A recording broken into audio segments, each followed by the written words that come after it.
cool is that? Quarter ফাইনালে আর্জেন্টিনাকে হারাতে পুরোপুরি প্রস্তুত সুইজারল্যান্ড। এবারে আর্জেন্টিনার ডিফেন্স যেন গোল খাওয়ার জন্য উন্মুক্ত হয়ে আছে, আর সেই সুযোগই নিতে চাইবে সুইসরা। তাদের জমাট ডিফেন্স ও গতি দিয়ে মেসি বাহিনীকে হিমশিম খাওয়ার পরিকল্পনা নিয়েছে। একমাত্র সুইজারল্যান্ডই প্রতিটা ম্যাচে আলাদা আলাদা ফরমেশনে খেলেছে, ফলে আর্জেন্টিনার একরোখা স্কোয়াডকে যেন হারাতে পুরোপুরি প্রস্তুত তারা। সুইজারল্যান্ডের সবচেয়ে বড় শক্তি তাদের দলীয় শৃঙ্খলা। আক্রমণ ভাগে অভিজ্ঞ ব্রেল এমবোলো প্রতিপক্ষের রক্ষণ ভাঙার প্রধান অস্ত্র। তার সাথে জেকি অ্যামডৌনি ও ড্যান ডোই গতি, ড্রিবলিং ও অফ দ্য বল মুভমেন্ট দিয়ে আক্রমণে বৈচিত্র্য আনেন। সুযোগ কম পেলেও গোল বের করে আনার দক্ষতা রয়েছে এই আক্রমণ ভাগে।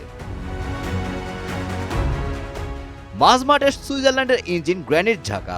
অভিজ্ঞ এই অধিনায়ক খেলার গতি নিয়ন্ত্রণের পাশাপাশি রক্ষণ ও আক্রমণের মধ্যে সেতুবন্ধন গড়ে তোলেন। তার পাশে রেমো ফাউলার এবং মাইকেল অ্যাবিসার বল দখল, প্রেসিং ও ট্রানজিশনে গুরুত্বপূর্ণ ভূমিকা রাখেন।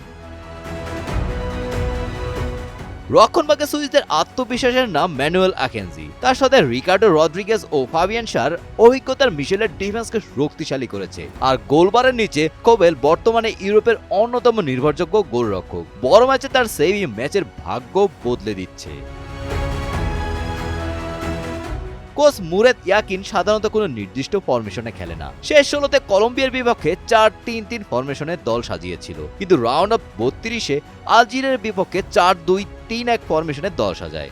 আর গ্রুপ পর্বে ৪-১-২-৩ ফরমেশনে খেলেছে সুইজারল্যান্ডরা। তার কৌশলের মূল ভিত্তি রক্ষণ, মাঝমাঠে ঘন প্রেসিং এবং দ্রুত counter attack.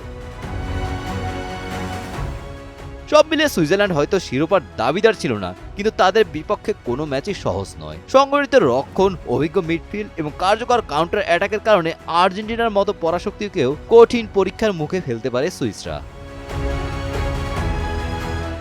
Golam Rabbani, Times today.